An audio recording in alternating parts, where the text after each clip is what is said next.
Hey, everybody. We just had a weird disconnect. Google didn't like us there for a second, and we had a weird disconnect. So this is going to be part two of our rookie dossier, the 2017 running backs. And we had just finished in a nick of time, Alvin Kamara.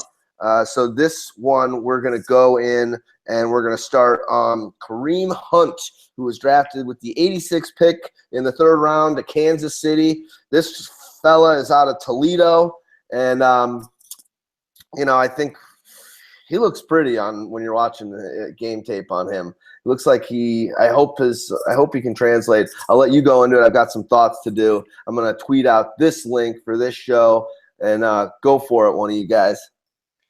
I think Kareem Hunt is probably one of the best in his class at being a running back. He's not big. He's not a powerful, bruising running back. He doesn't have that breakaway speed or anything like that. I mean, his measurables, even his metrics, are nothing to, woo over. Yeah, he's not 40 time fast.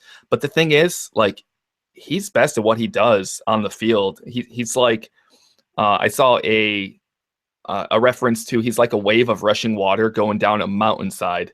I mean, the water keeps going. It picks up speed. Whatever's in its way just gets mowed down. He redirects. He bounces off of things. You just can't stop. And Kareem Hunt looks fucking awesome on tape. He's like that classic pinball kind of running back who kind of just keeps bouncing off left and right, running through everything. Tacklers have a hard time bringing him down or just hanging on to him at all.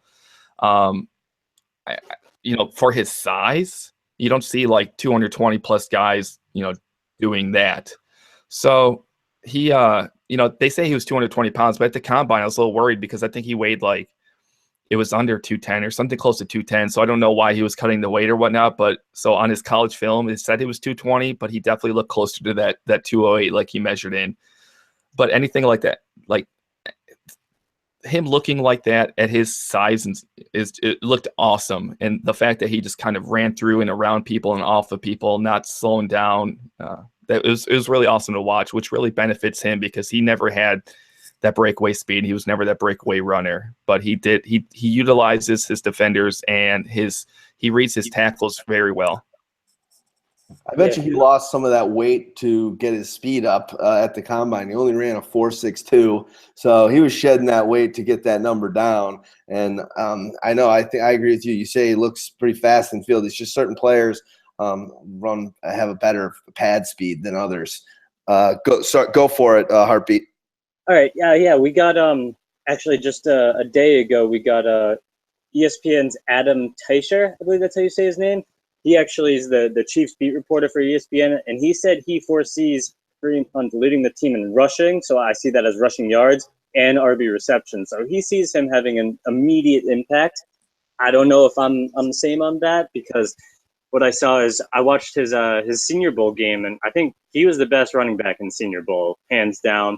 There was one play that really resonated with me where he was wrapped up behind the line of scrimmage. He gave the guy a nice little stiff arm and spun out of it for about 9-yard gain for a first down. So he really has that move the chains mentality. One thing I saw though is he really goes down easy from arm tackles. And like there's one play he didn't get tackled, but he was wrapped up, spun around just from someone's arm. And I imagine if that was James Harrison's arm, he would be a dead man.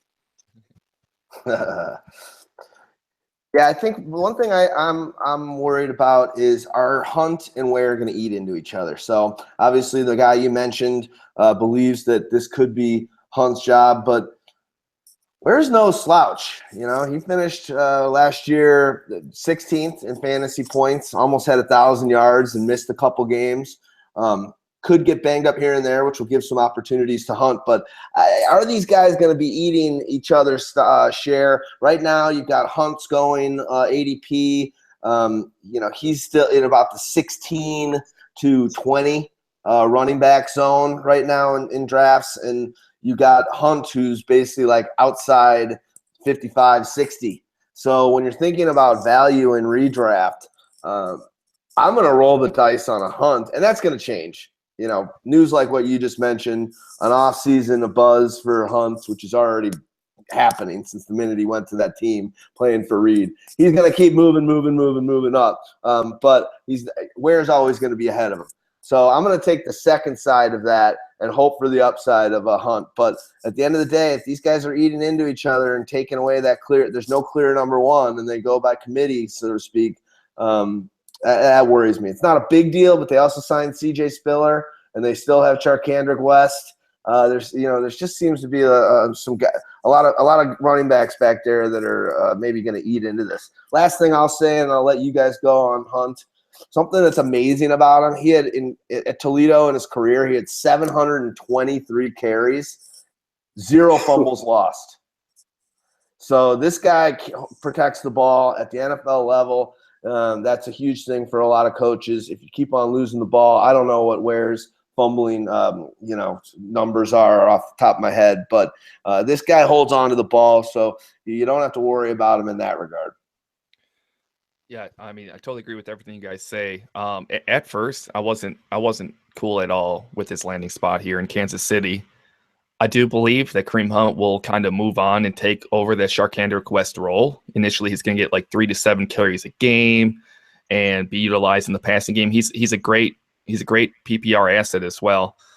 So he's going to be utilized in the passing game a little bit more. Eventually, he's going to work in and share the carries with Spencer Ware. If anything happens to Spencer Ware, Kareem Hunt is going to be – I think he's going to be a superstar. He's going to be one of those league winners. Now, we don't talk about handcuffs as much because it's really easy to kind of mention handcuffs for a lot of these rookie running backs. But if any handcuff is important right now and you have Spencer Ware in the league and you have the ability to get them both, I think Kareem Hunt is absolutely worthy of that handcuff role. But, Spencer Ware is established there in Kansas City. There's no moving him. It will take an injury to Spencer Ware in order for Kareem Hunt to have notable relevancy. At the same time, just expect kind of like passing game situations for Kareem Hunt because he's an underrated receiver. They're going to use him as well, and we know how Alex Smith likes to throw that football. So, yeah, that's pretty much everything I have to say about him. He's going to take over that West role, and it's not going to happen this year, but down the road, he's probably going to be sharing or splitting carries. Spencer Ware and Kareem Hunt. We're never probably ever going to see the end of it.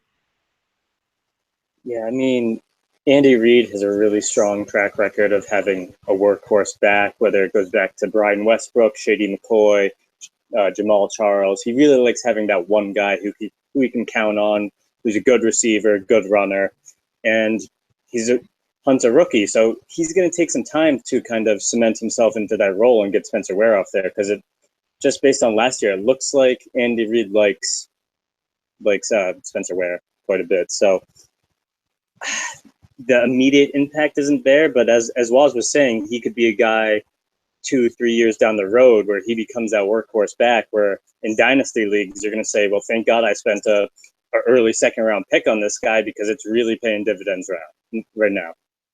Do you think that also, they got their quarterback of the future, maybe this guy's their running back of the future, and this year they're just kind of like, hey, let's let the old timers in the current situation play itself out. Let's let these younger guys learn the game a little bit.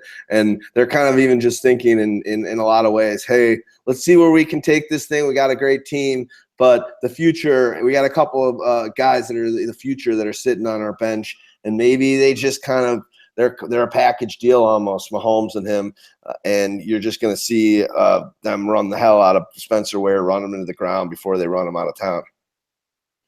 I don't know. That just doesn't really seem like an Andy Reid kind of thing to me. I think they're going to have their best players out there. I think we will even see Kareem Hunt in year one. Just like I said, 3 to 7 carries a game off the bat and using the passing game a little bit. But it'll always be Spencer Ware's show until something happens to him. They have such a connection. I know a lot of people are jumping on this rookie fever, and then we have the blurbs coming out where people are predicting Hunt to lead the Chiefs in rushing this year. It's really easy to like Kareem Hunt. I like he's similar to like a Mark Ingram, and I think Kareem Hunt can exceed the kind of running back that Mark Ingram is. But it's going to take time to do that.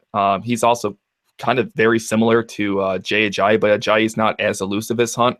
But Ajayi is more power than elusive. But Kareem Hunt has these traits that we've seen in successful running backs in order to make it work. And he can be a 3-down running back. He needs the road to be paved in front of him, though.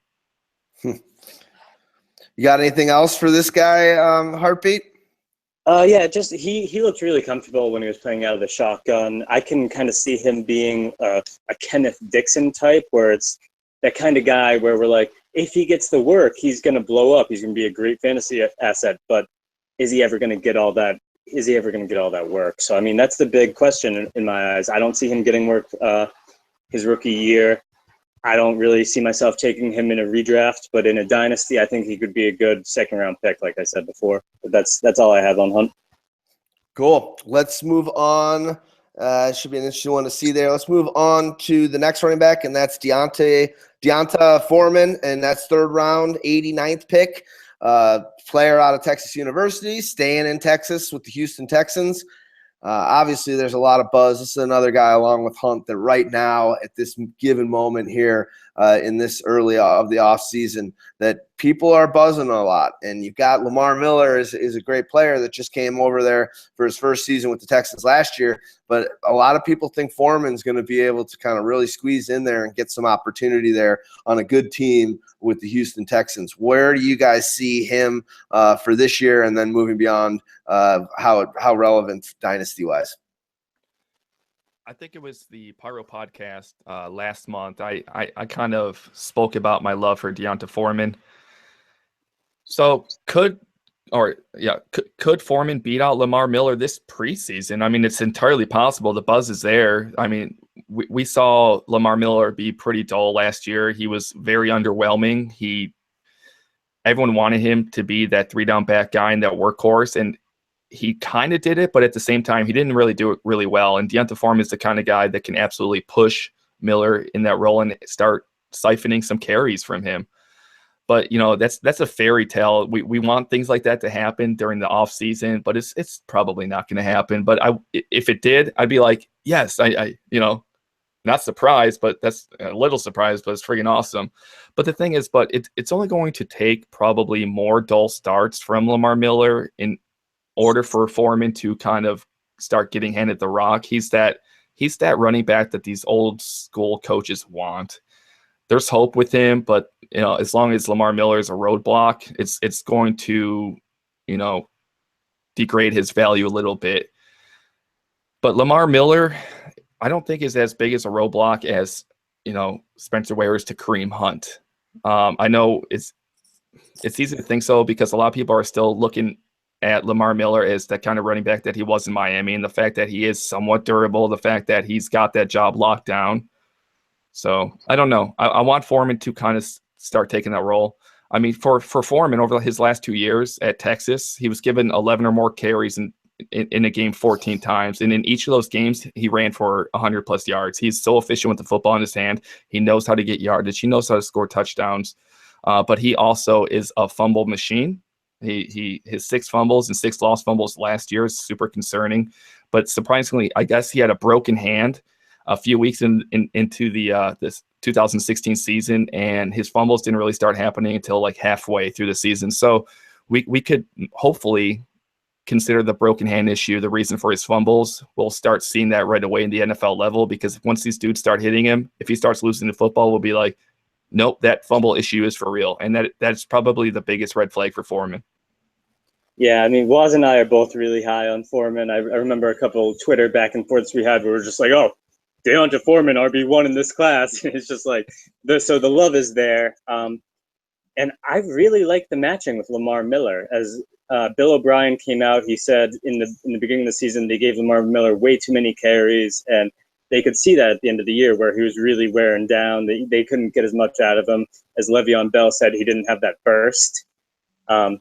So, I mean, I really like the match. I could see them doing almost a 50-50 split where Foreman's kind of the first down, second down guy. Miller comes in on the longer plays, third and long. He's kind of the change of pace back, the speedy back, and Foreman gets the goal line work. So he does have flex RB2 upside in his first year. And what I really liked about Foreman, I really liked watching his film. He never seemed to break away from anyone. but he seemed to have that Le'Veon Bell kind of like get in the middle, be patient, work your way up the field, and kind of like do that 2-hop dance up for 6 yards every time, and then always falling forward. So I really like him. I could see him down the road being a feature back with Lamar Miller there. Lamar Miller's still going to get those touches, but I could really see him having an immediate fantasy impact, especially if Bill O'Brien buys into him. And here's something that's important as well. Lamar Miller could be out of Houston next year. I know everyone sees this contract that Miller has, but I do believe he's not guaranteed anything next year, or he's guaranteed a very low amount where it would be if Foreman plays good enough and Miller is just kind of being a roster clogger and he's just, the Texans are losing money on him, they're probably more willing to cut their losses, sell Miller while he's still young, and kind of consider a workhorse, get some draft picks, and give Foreman the football. So I'm buying Foreman, projecting him to be like the guy for sure in 2019, but more than not the guy next year. So I'm that's kind of what I'm banking on. That's how I'm buying him right now. And his value or his price right now is good enough for where reaching for him makes sense, because a lot of people aren't jumping on him as like they are Samaje Perine or Joe Mixon or even like a Kareem Hunt. So Foreman's affordable. Get him while you can, and he could be the best value come next year if Miller leaves Houston. It's gonna be that big newsworthy blurb and everything. Like Lamar Miller is gonna get traded, and everyone's like, oh shit, Deontay Foreman. So get on that while you can. I love that for Dynasty. The future, Foreman. You got anything else? Anyone you think he reminds you of? Heartbeat? Someone you think that at this level he could be similar to? LGB, LeGarrette Blount, who just signed in Philadelphia. I see a lot of his game in Foreman. And looking at it, we say that Miller might be out of there. I think Deshaun Watson is going to be starting pretty soon for them, but I think Foreman is a better match with Watson, because Watson can get to the outside and he can run the ball, and that's kind of what Lamar Miller is going to do. So it's going to kind of be like, do you really want Watson and Lamar Miller in the same backfield, or do you want to get that ground and pound Foreman in there who can like run the read option much better? So, cool. Yeah, let's see. I gotta get a little more time with Foreman, and you guys know your stuff on him. So if you got anything else, throw it out now and then we'll run on to our next guy. Yeah, I actually have a comp. So there was another in 2007. There was another 215-pound running back out of Cal, and sometimes you'll see flashes of Marshawn Lynch. So is he as amazing as running back as Lynch was, and the success that he had? Probably not, but you do see flashes of that, and that's always kind of you stay hoping for that kind of upside. A lot of Jonathan Stewart in him too. You got these big guys who are just quicker than you would think, and they can seem like they do it all. So here's the hoping, guys. He's got a thick body. His lower body, I mean, like in hockey, they're always saying, look at the lower body, those legs. Our boy Charlie Don't Surf used to always say that. When he's running and barreling down the field and breaking some of those runs, I mean, he's thick, he's sturdy, he's like an elongated MJD almost. He's a bowling ball. So I like when I see him turn a corner when he's about to get into the next level. It looks like someone that I wouldn't want to go near with a tackle. So he's a big guy. I mentioned Lynch. Lynch came out at 215 pounds. So add 20 more pounds to that, and you got Deontay Foreman. Man, they punishing to take that guy down. Cool. Well, one of the stories of the NFL draft was James Conner, and he's obviously out of Pitt, and then stays in his backyard and going to the Steelers in the 3rd round, 105th pick. This is a guy that had, cancer and beat it, hopefully, for the rest of his life. Awesome story. There's some great, kind of feel-good stories that came out on ESPN, and just watching the way this guy, even while he was getting his treatments and getting his treatments, he was practicing. So he would get, his therapies, chemotherapy, and there's video of him practicing with the team, not changing up with his mask on and all that stuff, and just badass. So they like him. They say this isn't some sort of like charity pick for the fans and the neighbors. This is a guy that they think will be a great backup to Le'Veon Bell. And the last thing I'll say is there lies the issue for the moment. Bell can get banged up and miss some time. If that happens, then Connor has a great situation in that offense. But I think Le'Veon Bell is everyone's number one pick, so you've got a lot of talents in front of you. The expectations are going to be pretty low. Yeah, and for a charity pick, you just don't make charity picks in the third round. You know what I mean? So the feel-good stories are guys that were, like drafting a German wide receiver as, undrafted or late, and after that story goes. But third round, 105th overall. So to kind of give a little backstory about, James Conner, for those that don't know, 3 years ago, James Conner was talked about as the top running back in all of college. But then, he had in 2005, he kind of fell off the track because he was battling cancer. But when he returned in 2016, he scored 20 touchdowns, and 4 of them came as from receiving.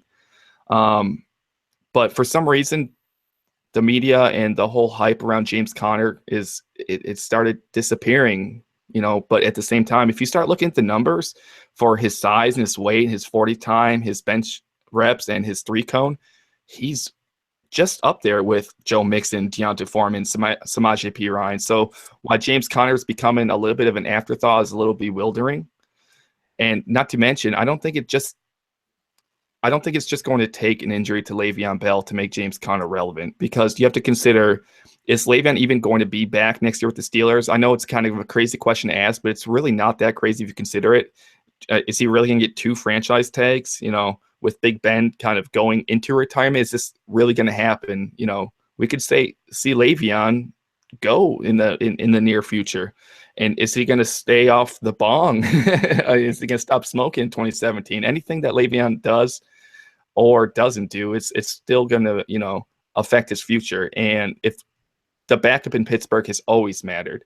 So if something's going on with Le'Veon, James Conner is immediately an RB1. It's just bound to happen. His talent is undeniable. His story's great, but it is so much more than a story, like you mentioned. It's not a charity case. This dude can fucking ball out, and I'm looking forward to it. James Conner isn't on another planet compared to some of these considered top tier running backs, and I think he's going to prove his worth sooner than later. Yeah, he's one of those old school Pittsburgh Steelers running backs who's just, he's not super fast. He has the strength, but I mean, he's going to be one of those guys that you just hand the ball off and say, go get it. He runs angry. And on top of that, in 2014, he started the season off by tearing his MCL, and then he got Hodgkin's lymphoma. I mean, that's like one of the hardest breaks you could ever imagine. And the fact that he fought back and he got back to be a high-level college running back, and he got drafted in the 3rd round, he's more than just a charity pick. He's going to come into work every day. And Le'Veon Bell, hands down, the best talent at running back in the NFL, but he does have some problems. He has some character concerns. He's always smoking weed. His next suspension is a year, I believe, right? And I mean, 10 games, yeah, but it's most of the season. You're not going to take him as a 1st-round pick with 10 games. So you could see Connor coming in, but they also have Niall Davis they brought in. They have Fitzgerald Toussaint, and I believe they still have Carlos Williams. So does James Conner slide into that spot over them? Yeah, I think he does right away. He's the backup. Yeah, I think so. I think so too. I hope that Le'Veon Bell is not stupid enough to be hitting the weed. You can wait on that, but because that guy's got a lot of paydays ahead of him and a short, fickle window. So we'll see. Like you said, I think you made a great point. Was that the second running back in Pittsburgh is relevant? Look at what D'Angelo Williams has done the past handful of seasons. He's gone now, so you just know that something's bound. Whether it's even just a character thing with smoking dope, he gets injured. I mean, there's not a guy that's been injured more at the running back position, in all honesty. Last year was really that first season that he kind of really was able to stay healthy. And I guess he missed those 4 games, but that was a suspension. So he was that's the first year I can remember him staying healthy. And he's always kind of banged up a little bit, like D Wade kind of comparison that you brought up a little bit earlier. So James Conner should have some opportunity. We'll see what happens there. is there going to be a new guard? And I think that's a great point that you also made, Waz, about the fact that maybe Bell's on his way out. Maybe this team is going to have a little turnover. We'll see. But good story. Wishing the best for this kid. Good kid, hard worker, and seems like he wants to make his impact in the league. Let me know if you guys have anything else that you want to throw out on this guy, or we can move on to one of the darlings of fantasy football out of this rookie running back situation right now. No, move on. Yeah, just that he's a definite must grab if you have Le'Veon Bell to handcuff him. Just in that case, because you said Le'Veon wasn't actually healthy last year. Couldn't finish that championship game against New England because he had no burst. Yep. So, I mean, he has I think that was his hip. Hip or hamstring. I'm not. It was an undisclosed injury. He never really said what it was. String. It was not an undisclosed injury. I just pulled that out of my ass. But yeah, Le'Veon. We haven't seen Le'Veon play 16 games in a long time, so he's definitely a must grab at the end of your draft. Cool. Good call. Let's move on to Samaje Perine. I know that you guys love him. Everyone seems to be way on this guy. He's essentially been handed the perfect opportunity within the Redskins offense. Rob Kelly is the number one running back last year. There's no way that people don't think that this fella out of Oklahoma is not going to start the season ahead of him. Out of the fourth round, 114th pick. What are your thoughts? Tell us a little bit about what we should watch out with Samaje. I love this. I love this kid, Samaje Perine, man. Of all the hot spots or the teams that were in need of a running back that we were watching for a lot of these guys, Fournette or Mixon or McCaffrey, I think the Redskins were the only ones, and Perine and Washington was the only kind of perfect connection, I think, because they were in desperate need for a running back. Robert Kelly is awful. Chris Thompson is a third down running back. Perine is at least of a two-down back, and he'll be in third downs to block because he can block really well in pass protection. He's on the field a lot, and that's what you want in a fantasy running back, someone that's going to be on the field more than not. A perfect comp for him, and you're going to hear this probably a lot, Samaje Perine is like the Jordan Howard of 2017. And I think it looks pretty clear that Perine is going to be the starting opening day running back. Everything looks right. But if for some reason Robert Kelly's starting, I wouldn't be surprised because stranger things have happened in the NFL. I don't think Robert Kelly can push Perine. I don't know how that's going to happen, but the media says it's still going to be Robert Kelly, blah, blah, blah. But I think a lot of people are starting to come around on Perine a little bit more. The Redskins have a solid offensive line. They'll have a solid running back talent on the roster. They got their quarterback still. I see good things for Washington, and I think the running game is going to be utilized a lot, especially if Perine's there getting the ball, 10 to 15 times a game at least. So, yeah, I brought up Jordan Howard. You see so much Jordan Howard and Perine. They run and move the same way. They're power runners who read their blocks, and they find space to roll out when they need to. When the defender tackles them, you see the defender get blasted. I love watching him run so much, and I think we're going to see great success from Perine, similar to what we saw in Jordan Howard, as long as Robert Kelly kind of isn't in that starting role for whatever reason. So I'm all in on Samaje Perine in season long and redraft this year, and especially in Dynasty. I love the hell out of him. Yeah, Fat Rob seemed kind of like a mistake last year. He was an undrafted free agent. Matt Jones is trash, and he kind of just fell in their lap, and they're saying, okay, kid, go out, run with it. They kind of wanted to put some tread on his tires. I don't see Fat Rob playing that much of an impact. That being said, I'm on the other side. I'm not that high on Perine. I think Joe Mixon was clearly a superior talent. I think Perine I think Perine's a little slow, and he's a little hesitant to make cuts. He's kind of the guy that's going to get the ball, and he's going to run straight at the middle linebacker, try to run him over rather than try to get around him. And I could see that having a negative impact on him. But then, so we both say he's going to get a good number of touches, probably, what do you think, 200 touches this year, around that area? As long as he is that guy in Washington, I absolutely believe so. Yep, that's his upside. But we all kind of think Kirk Cousins is leaving next year for San Fran. So what do you guys really see from Perine with that team with all those receiving options, but no quarterback. That's even better for him. Even if they overplay the run, I think Pirine has the talent, especially with the volume, to make it work. With that offensive line, I think it's more so the offensive line than it is the quarterback.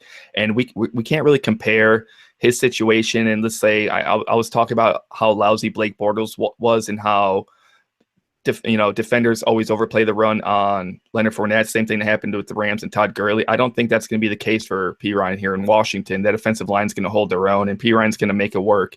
And I think it's even going to benefit a future quarterback, whoever they bring in. But you mentioned, I know it's an area of, or it's a perfect debate topic. Everyone's like Team Mixon or Team Pirine. I understand how he wasn't as sexy or as turbulent as Joe Mixon was. It was the camera was always on him later in the season and stuff like that. But as I mentioned, I think Mixon benefited greatly from playing against some shitty defenses, because when he actually started playing some good teams, his games weren't anything special. And I thought Samaje Perine was more successful at Oklahoma than Mixon was. But that's just my opinion. I know their numbers are so close, but when you actually watch him against similar opponents, because they're playing the same games, I loved what I saw from Pirine a lot more. Well, the one thing you can say with Pirine we like to talk about the explosion factor. Pirine has the biggest game in the history of college football, and that game when you were talking about that a few weeks ago, I was blown away. 427 yards against the school I went to, Kansas, KU. That is ridiculous. In that game, he had 5 touchdowns as well. So he can take the workload. He can bust some long runs, and he can give you some explosion factor games. He's going into that perfect situation at the Redskins. So I think the buzz about him will keep growing once he is kind of handed the torch. It's not even going to be handed. I totally agree with you, Heartbeat. Fat Rob just was the right man in the right place when Matt Jones kept on fumbling the ball and just kind of sucking. So they went out, they got their guy. I think he's going to get a shitload of carries. I agree. I think that threshold is about 215 carries, and it's a good offense. It's not like he needs to come in and be the end all be all. So there should be a lot of fantasy points there. I think he's a low end running back too. And with some upside of some explosion games when they kind of get up big and they can just kind of run it out. I think he's well suited for that type of style of game. So what else you guys want to throw out on this guy? I'm actually just a little bit curious, Heartbeat. Who would you prefer in Dynasty? We talked about Cincinnati's offensive line and how he's stuck there with Jeremy Hill and Giovanni Bernard. Would you prefer Joe Mixon or Samaje Perine in Dynasty today? The reason I ask this is because I think a lot of people are going to have to consider this. So I just don't want to share my opinion on Dynasty, because it is Pirine for me. I know it sounds crazy, and I'm willing to defend that, and I think I am right now. But it's not as far apart as people think, because on paper, yeah, it screams Mixon. But if you really kind of consider everything, there's a case to be made for either. Yeah, it seems more like it's a style pick. I mean, if you're looking at the old generation, if you're a Jamal Charles fan, you're going to side with Mixon. If you're more of that beast mode Marshawn Lynch fan, you're going to go Pirine. It's just kind of, who do you want to root for? I mean, Pirine wasn't going around Oklahoma beating up chicks, so he's got that going for him. I mean, you can see he is a workhorse with that 427-yard game. I think that was broken the very next week by Melvin Gordon, but I could be incorrect. It could be the other way around. But yeah, he did set that record. I'm still on Team Mixon. I think what he can do rushing and receiving down the road, I think that that Cincinnati Bengals team is just going to be a better team in general for their careers, because they have Andy Dalton, they have those wide receiver options, and I'm on Team Mixon, but I could definitely see the case where Pirine comes and he takes over that role, and he just never really looks back. One comp that I really like for him is Michael Turner-Burner. He's not the fastest guy, but he does have that kind of breakaway speed. He can bust that long one on you, but he's going to be more of a ground and pound type of guy, the 20 carry type of guy. And I mean, that's what we love in fantasy football, is those workhorse backs. He's sturdy. To me, he's got a little bit of a Ricky Williams. I think Should be interesting. I think path of least resistance for me to answer the question. I'm not a big dynasty guys like you. So, and that's why I know that Waz ain't asking me about it. But I think path of least resistance. I think day one you're going to be able to see the fruits of the Samaj labor, and as a fantasy owner, especially in redraft. I think just this year, 2017, I'm going with Pyro. So, you guys got anything else, or should we move on to the next dude? No, let's move on. Move on. Joe Williams, San Francisco, another fourth rounder. Like I said at the beginning of the show, a lot of good talent here for fantasy football going off in the fourth round. This kid's out of Utah. 49ers obviously have Carlos Hyde, who for some reason is getting a lot of hate around the interwebs and around the industry. But even last year, missing a few games, just short of 1,000 yards, had a pretty good season. Finished 15 overall in standard format. So I just don't think with the buzz with Joe Williams is you got Carlos Hyde sitting there. They also signed Tim Hightower in the offseason. You know, he's more of a layman and kind of just a pedestrian kind of guy, but he's gonna get carries. You can count on him. He's a savvy guy. He's not gonna fuck it up for you. So you just don't know in year one with Shanahan what's gonna happen. But there's a lot of mouths to feed. So the buzz with Joe Williams, I think you temper it and pull it back a little bit. What do you guys think? I mean, yeah, Joe Williams, he's a solid NFL talent. He's a running back that is going to make dude just fine at the NFL level. You got that 4.4 speed at 210 pounds. You're going to be effective one way or another, especially with Kyle Shanahan. He doesn't have that great agility. You know, even watching little kind of a few plays during the East-West Shrine game, he didn't look good at all, though. So, I mean, I don't think he looked terrible, but there was nothing to be wooed or amazed about. On paper, he's average to good. On tape, he's productive, though. So, and I think that's exactly what matters. As long as you can kind of see productivity from a running back, especially in a Kyle Shanahan offense, it has value. The thing is, even with a little bit of these negatives, John Lynch and Kyle Shanahan, they fell in love with Williams, and that's why they traded all the way up to the fourth round to take him. They consider him a solid athlete at running back. They consider him someone that's going to be around for a little while. Do I like the move? No, but you have to trust the way that they're kind of building their football team. And it absolutely does take Carlos Hyde down a notch. I'm not sure what's going to go on there in that backfield. I'm trying to avoid it. But Joe Williams, he's the kind of talent that can, supplant Carlos Hyde and own that backfield. But I don't have a lot to say about him. I don't love him, but I do believe that the situation is favorable. Yeah, I mean, he is that Kyle Shanahan one-cut type of runner. He's not Alfred Morris. He has blazing speed. You can't catch up to him if he gets away. I remember watching a game where he had 4 60-plus touchdown runs. I forget who they're playing against, but that was just amazing to watch. And I mean, you heard out of the CSN Bay Area, they came out with a report that said Joe Williams might be the day one starter. Then the next day, Kevin Jones on Twitter says one of the 49ers assistants said Matt Breida is the best rookie running back in camp so far. So I mean, it seems like John Lynch is kind of throwing up a lot of smoke screens, and it's just going to be Carlos Hyde that gets the job, and they're just kind of like trying to throw diversions at us. One thing I will say is he's a game breaker. If he gets even the smallest hole, he's taking that to the house. So I really like that. But is he going to get the opportunity? I don't know.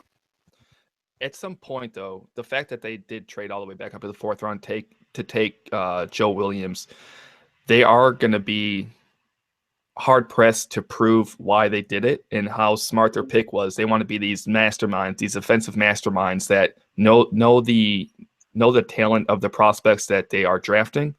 And on some level, we have to take that seriously. So I don't think it's all smoke screens. I do believe that they have use for him, and they know what they have in Joe Williams, and they will prove their pick and save their face and continue to be those kind of young, metrics-driven, very smart offensive masterminds who know how to utilize the talent. So I don't know. I have to take it seriously.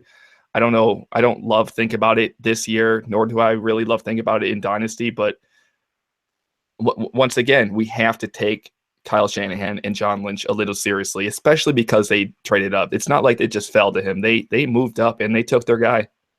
Well, I think also when you think about Shanahan, he's great at the balance on his offense between pass and run. And that's when he had the weapons like Julio Jones and a quarterback like Matt Ryan. And he's still sticking to the run. You know, they had that two kind of Freeman and Tevin Coleman situation when he was in Atlanta. And now he might be building his own where he's going to have that run and gun, two-headed monster happening in San Francisco. Obviously here with Williams and Carlos Hyde.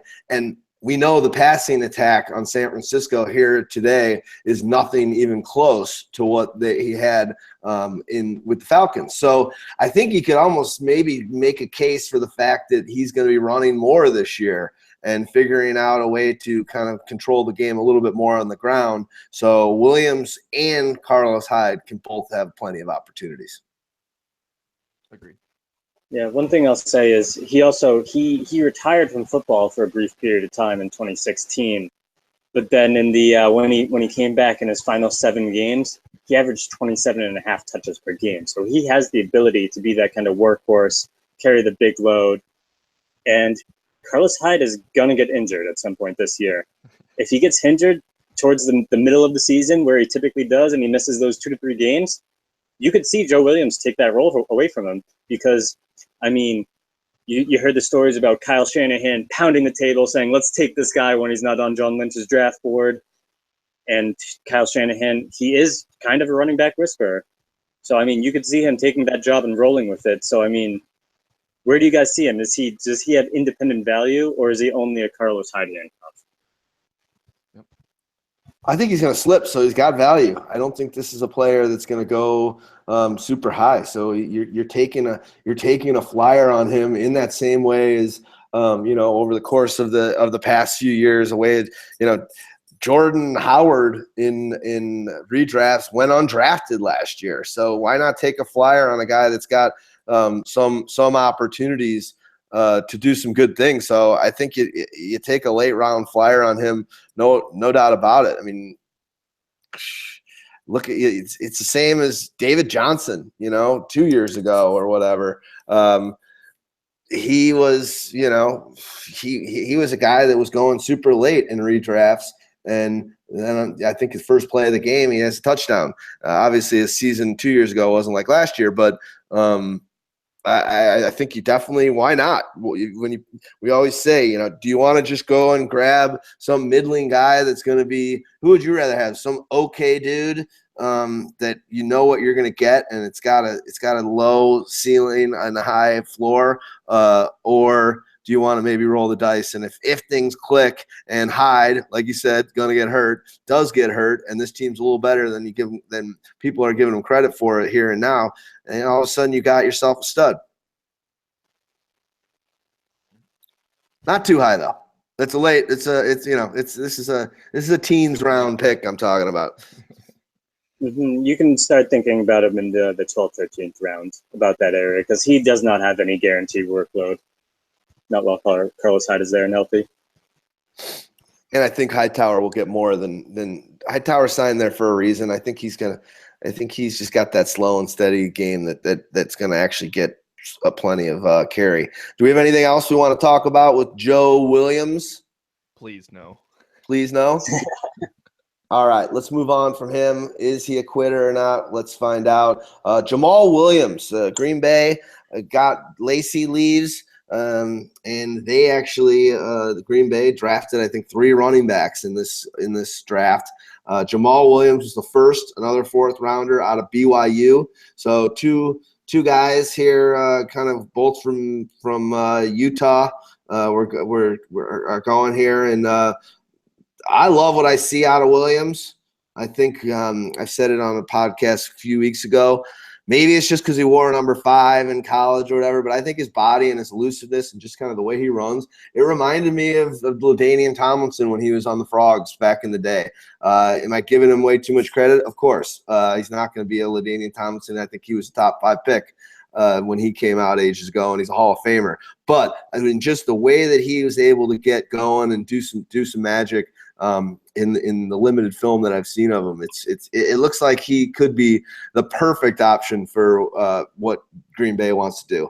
I know Ty Montgomery's there. I know that everyone is high on him, but I just don't see it. I have not bought into the fact that Ty Montgomery is a running back and is going to sit there and get a season-long ton of carry. I think he's going to, as time goes on, he's going to become more of just another gadgety guy. They're going to be using him more out of the backfield as a receiver, and they're going to be using him as an H-back, splitting him out more. I love him in that role, but I think he just by default last year, because Stark was hurt and Lacey was hurt, I think he just became the running back out of necessity. And I just don't see that now that they went and got a bunch of these guys in the draft. I think that has changed. And I like Jamal Williams a lot for that reason. And I know that quickly I'll just say Stag Party loves the other guy that they took a little bit later, I think around later, and Aaron Jones. So what are you guys thinking? Just maybe for starters, what is this a guy that's going to get on the field this year? Well, I mean, I think drafting 3 running backs is the most important thing to look at, because that kind of gives us an idea of how the Packers feel about rolling out with Ty Montgomery as the running back. Ty Montgomery is still going to be that guy, but yeah, Jamal Williams is well, the best running back out of the 3 options that they had. Williams is good when he has the ball in his hands. I don't think he's amazing. I know Steak Party said he likes Aaron Jones a little bit better. Aaron Jones is like the pass catching option, and I think Jamal Williams is kind of like a little bit more of the traditional running back style. And I don't think we have to worry too much about Devontae Mays. He was a 7th round pick, and I think they kind of drafted him more as their fullback.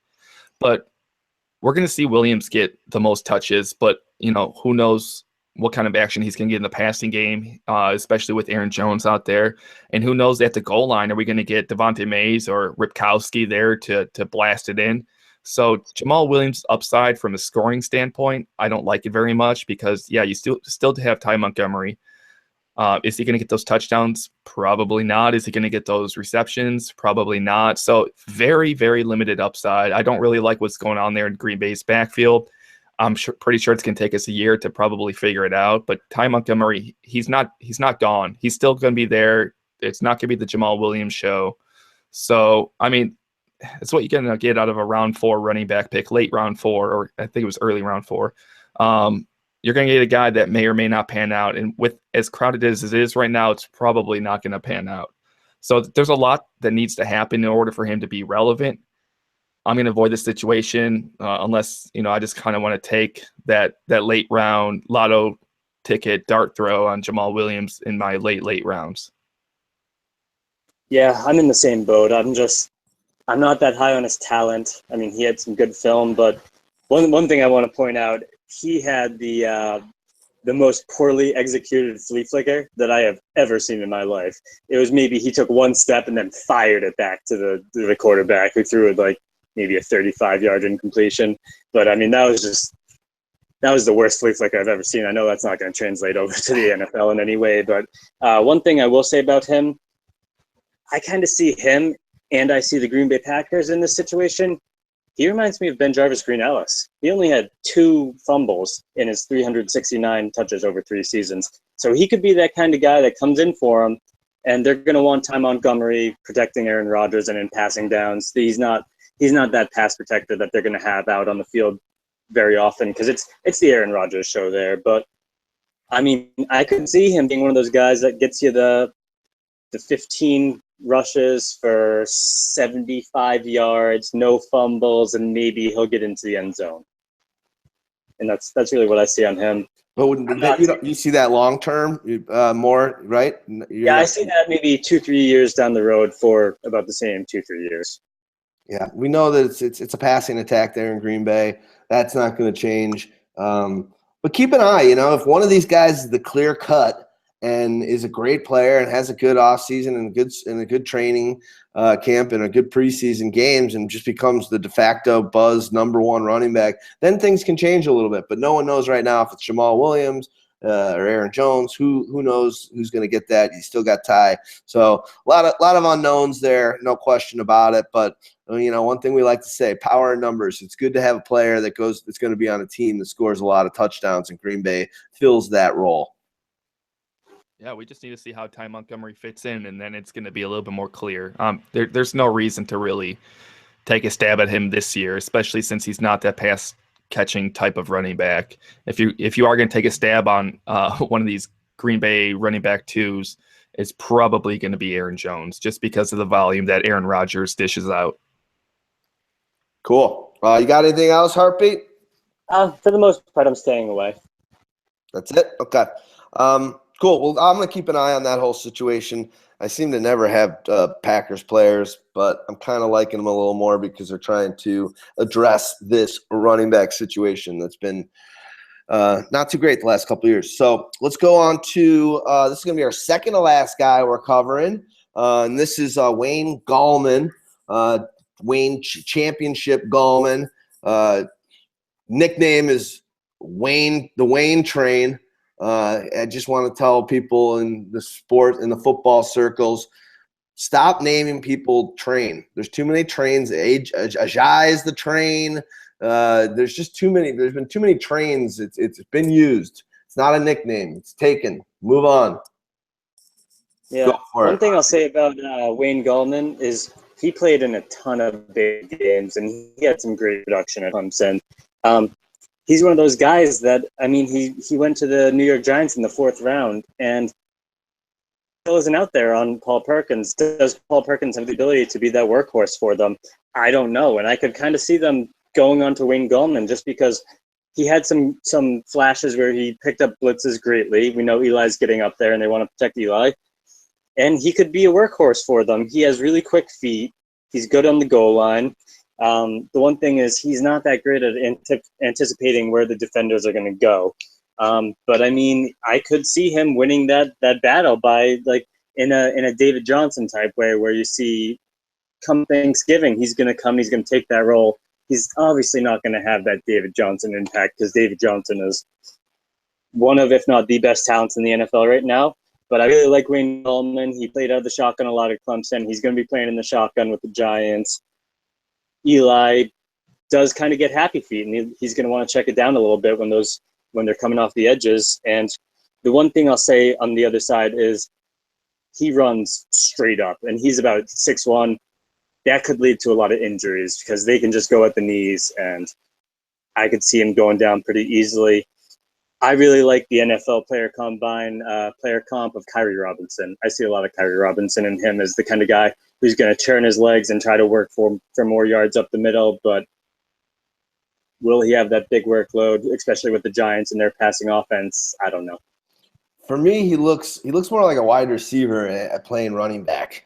He kind of has almost like a Bolden type body, but he's a little slighter actually. I don't know. I think one thing I'll say with him is he might not be able to take the workload, but when I was watching him play a little bit, he's definitely thinks he's a little tougher than he is. He's got a weaponized running style where he really uses his shoulders and tries to barrel over people. He's got some okay speed, got some okay size. Maybe he's just one of those guys that's kind of good at a lot of things, but not elite at anything.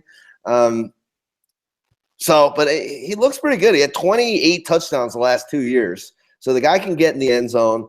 A little undersized, so if he's trying to use those weaponized shoulders, it could put him on the IR. But I just think at the end of the day, he comes into a perfect situation for a team that's running back needy. I'm not sold on Perkins at all. I know Houdini's high on the guy, but I just don't see him being a runner, a 3-down back in the NFL, where I do think Gallman has a better chance to do that. That's really all I got on this guy. It's funny. One thing I was noticing about that pick. This is the pick that they did for the walkie-talkie. Remember they got penalized last year, 10 slots because McAdoo was using his walkie-talkie illegally on the sideline. This is the guy they took for that. So if he ends up being a good player and being their future running back, maybe we can call this guy, instead of Wayne Train, we'll call him Wayne Walkie-Talkie. Yeah, I really don't have any other opinions on Gallman other than what you guys mentioned. So he's not on my target list in redraft nor dynasty. So he's just kind of just a just a guy for me. So no thanks. What do you got? You got anything else you want to drop in on this one, Heartbeat? And then we'll go to our last player. Yeah, he's going to need a great situation in order for him to get any work. I mean, they don't really seem to be dedicated to the run at all in New York, or New Jersey, rather. So he's maybe a last 2-round flyers if you took defense or kicker a little earlier. Other than that, I mean, keep him on your radar, watch him, and maybe pick him up halfway through the season if you think he's going to get those touches. But he's not. I don't think he's a guy you're going to draft in the beginning of the season. Cool. Last thing I'll say about him is in the 20-yard shuttle in the combine, he's around the same range in the shuttle as Christian McCaffrey. So he definitely has some real quick speed and some quick top speed. He can get going pretty good. I don't know. I feel like the guy's a good football player. I just don't know. I feel like he's out of position almost. It doesn't look like a running back when I'm watching him. And maybe he got drafted in the 4th round, but maybe if he doesn't have a future as a running back, maybe he's just a good enough athlete where they find another spot to use him. And maybe he was just kind of a product being at Clemson where they just put him where they needed him, and because there was a bevy of talent somewhere else. Anyway. Let's check out into our last guy, and that's going to be Marlon Mack, Indianapolis. They've got another 4th rounder. This guy's out of USF. I'm super down with this guy. Just watching him, I think the situation's perfect. I'll let you guys talk about him, and I'll bounce in here and there. But this is kind of my guy this year. I'm a Frank Gore lover. I believe in him, but he's getting older. And this team needs to kind of spice it up a little bit. I think Marlon Mack's going to get some opportunities to turn some heads this season. He's going to be a flyer that I'm going to be taking in redrafts for sure. I dislike so much about this guy, and I know how highly you think of hhim, but for me, that's why you dislike him. It's because you like him, right? No, like I hate his hype. It's just because he is the running back that went to Indianapolis, and by default, it's just gonna shoot him up. Sure, I've seen some good runs from him, but he's not this special running back at all. He's like a slower Darren McFadden, or like a smaller version of like a Latavius Murray, guys that kind of run upright and they just like use some finesse and kind of to kind of move around the field, not so much physicality, which is what Indianapolis, it seems like they've always wanted to do, and the kind of thing that Frank Gore's done well these last few years. He's just an average size running back with an average speed and average to below average hands. He's not a very useful, I think, passing option. So I mean, sorry about the dogs there in the background. So I don't really know why the Colts didn't do anything else to address the running back situation. They know that Frank Gore is he's deteriorating or waiting for that hip to pop out. But, after Frank Gore, you got Robert Turbin and Josh Ferguson. I think Marlon Mack is just another one of those guys behind Frank Gore, and that's all they are to me. So I don't think the hype is warranted at all. People are just seeing like a more immediate opportunity there because of Frank Gore, but Frank Gore's probably going to keep running for another 16 games. We may never even see any Marlon Mack this year. So we're hoping for touches. I think everyone's kind of anticipating touches for him as soon as Frank Gore disappears or goes down. Sure, he has a shot. It's something, at least the fact that, knowing when Frank Gore is going to fall apart or slow down, that's probably the only value he has, but that's not a franchise running back. That's not a guy who's going to be tearing it up. And if something happens to Frank Gore, I could see them bringing another. They haven't brought in like a veteran, because they would have brought in Jamal Charles if I thought that. I don't know. I hate it. I kind of cringe when everyone's just like, not because like guys like you love him, and sure there are things I like about him as a runner, but it's going a little too far, and I kind of cringe because he's going ahead of much better prospects, and it's just silly. I'm sorry. No thank you from me. I'm totally off board, and I hate everything about it. I'll say one thing. You said height, speed. He's got a good height. He's 5'11". He ran a 4.5. It's average. Yeah, I mean that's average. Like That's it. So he also runs upright like back. a gazelle. That's you see the finesse moves. It's the same reason why I fell in love with Latavius Murray. I get it, But he's 6'3". but he ain't. He's 6'3", so I get it. I hate his height. He's 6'3". He's tall. But this 5'11" is like the perfect height for a running back.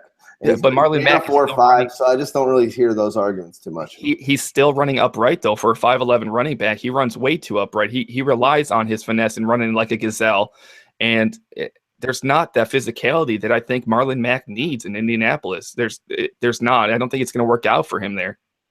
The only thing I remember that I'll let you go on Heartbeat is I don't know the stat off the top of my head, but on our show that we did a couple of weeks ago, our rookie show, he had something like 8 60-yard runs last year. Mm-hmm. So the guy can bust. He might be upright. He might not be the sturdiest. He might not be your favorite guy, but he can take it, and he can break that on.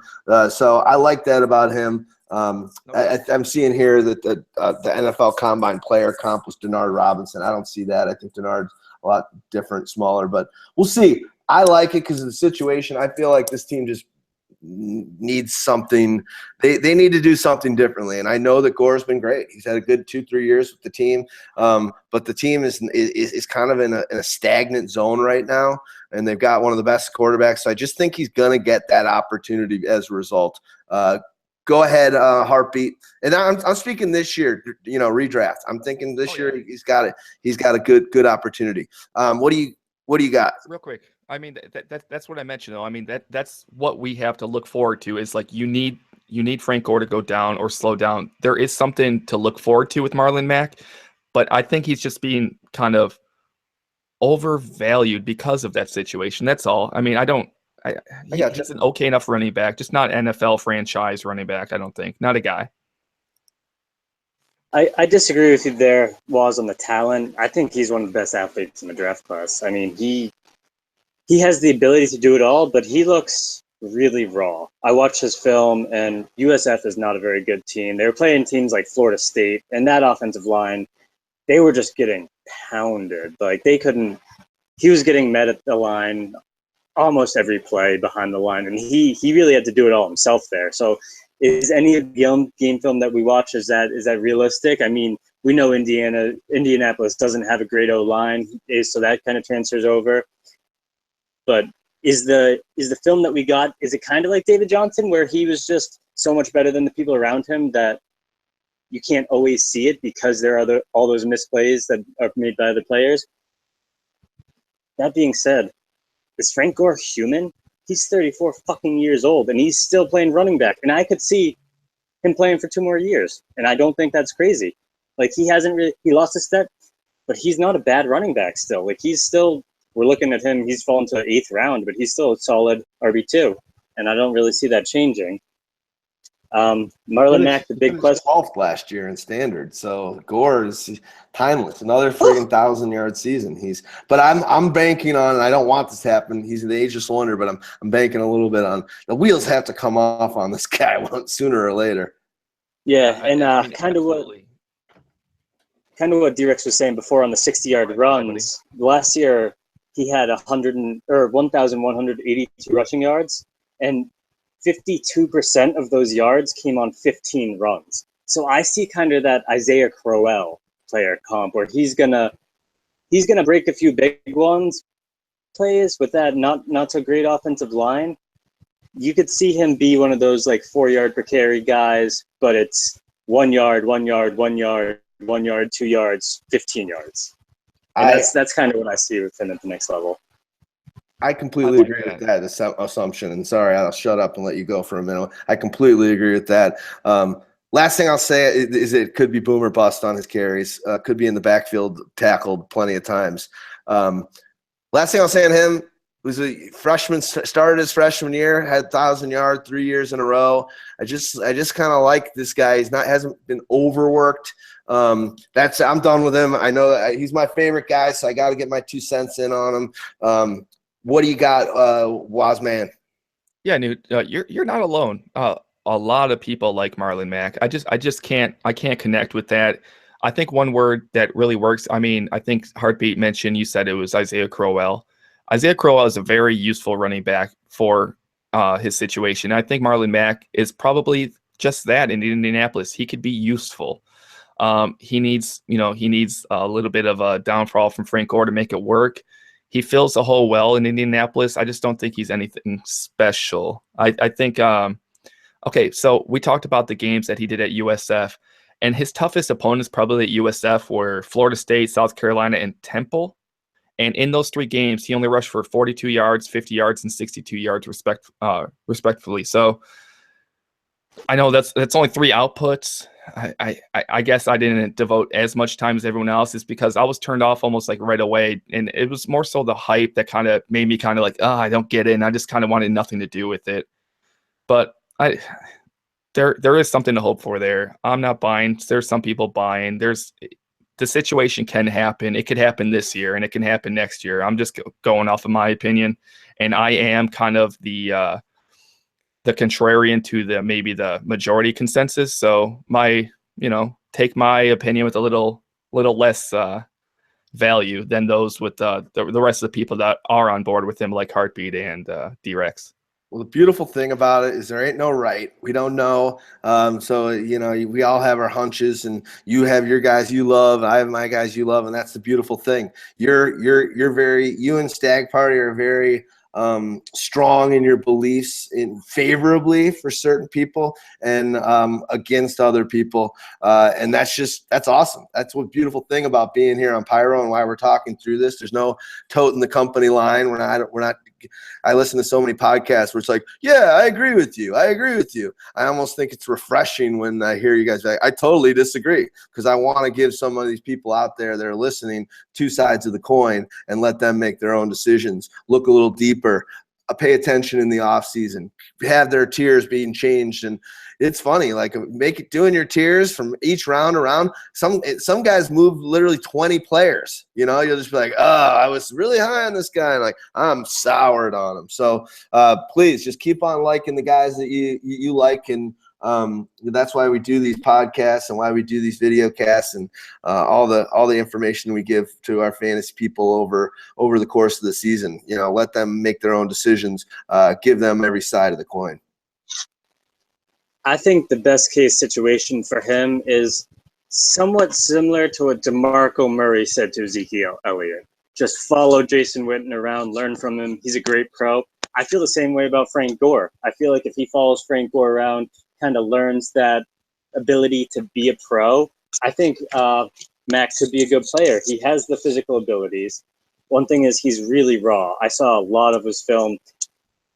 Was it the system that it wasn't a good system for him at USF, or did he just not know what he was doing? I saw him kind of like sitting in there in pass pro, not really chopping his feet, not moving, and kind of getting driven back. And I mean, it's like, is he not good enough to like think on the fly and just play? Is he just not a football player and just an athlete? Or does he have that ability and he just was never taught what to do and he just had such a bad team around him? So, I mean, I don't ever think he's going to be a featured back because of that big play. And then he's not the kind of guy that you want to kind of give the ball to 20 times a game. So, but he could be one of those good change of pace guys. I'm not super high on him in Dynasty. I think Frank Gore has the team for this year, maybe next year. But I could see him being a decent fantasy asset down the road, one of those guys that we consider a Duke Johnson type, not as much of a receiving running back, but kind of that role where he's coming in on third downs and he's going to be the change of pace player.